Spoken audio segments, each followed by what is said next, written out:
नमस्ते दोस्तों, good morning, सुप्रभात। आज का दिन रविवार आप सबों के लिए मंगलमय हो। रविवार का मतलब सूरज भगवान से है। दोस्तों, आप सूर्यलोक में रहते हैं, वो सूर्यलोक जिसके 9 ग्रह हैं और 9 ग्रहों के भी अपने अपने उपग्रह हैं। तो एक सूर्यलोक में आप जहाँ पृथ्वी पर रहते हैं, अब देखिए कि लाखों गैलेक्सियाँ हैं। इसका मतलब अनंत सूर्यलोक भी होंगे और उस सभी सूर्यलोक के अपने अपने ग्रह होंगे और उन सभी ग्रहों के अपने उपग्रह होंगे। है ना मजे की बात।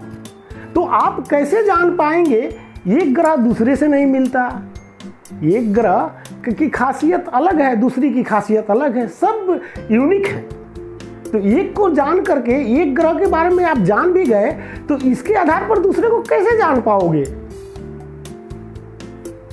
ये तो अव्यक्त है, अगे सागर है, अलग है, जिसे कोई नहीं जान पाता। भगवान बुद्ध जब प्रवचन देने जाया करते थे अक्सर, तो उनकी सभा में ये पहले ही अनाउंसमेंट हो जाती थी कि 10वें सवाल के बाद 11वां सवाल कोई ये ना पूछे कि इस अस्तित्व को किसने बनाया। दोस्तों, है ना मजे की बात। कोई जान के भी नहीं जान पाएगा इस अस्तित्व को।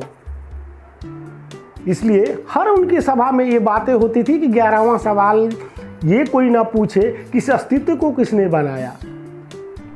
दोस्तों, हम कोशिश तो कर ही रहे हैं, हम तो सब कुछ कर रहे हैं। क्या आपको मालूम है 1940 के पहले 2% ही रेडिएशन थी इस धरती पर। रेडिएशन से मेरा ताल्लुक है। जैसे रसिया का एक शहर था, वहाँ जो परमाणु रिएक्टर है जहाँ पे, वहाँ लीक हुआ था, वहाँ पे रेडिएशन हुई थी सबसे पहले। फिर हिरोशिमा नागासाकी पर आप सब जानते ही हैं, वो परमाणु अटैक हुआ था। और इस तरह से सभी देशों में परमाणु परीक्षण होते हैं, मिसाइलें छोड़ी जाती हैं, उन सभी से तो रेडिएशन निकलता है। विकिरण किरण जिसे कहते हैं, विकिरण जिसे कहते हैं, तो रेडिएशन निकलते हैं। तो आज 2020 तक पहुँचते पहुँचते वो 50% हो गया है। अब वो रेडिएशन तो आपके ब्लड में जा रहा है, आपके बॉडी में जा रहा है, और ब्लड में जा रहा है तो आपके जीन्स तक जा रहा है, आपके डीएनए तक जा रहा है। तो है ना, ये रेडिएशन पर ये बना करके आप ताकतवर हो गए और दूसरे को मार देंगे। यही सच नहीं है। आप उससे रोज मर रहे हैं, हमारी उम्र घट रही है, हमारा रेडिएशन बॉडी के अंदर आर पार हो रहा है। तो दोस्तों, इस तरह से हम जान के भी कुछ नहीं जान पाएंगे और इस अस्तित्व को क्या कोई जान पाएगा। न कभी किसी ने जाना है, न कोई जान पाएगा।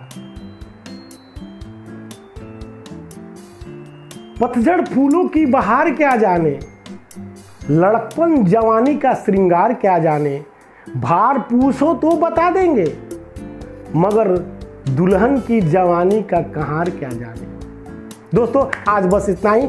कल फिर सोमवार के दिन मिलूंगा। तब तक के लिए दीजिए मुझे इजाजत। धन्यवाद।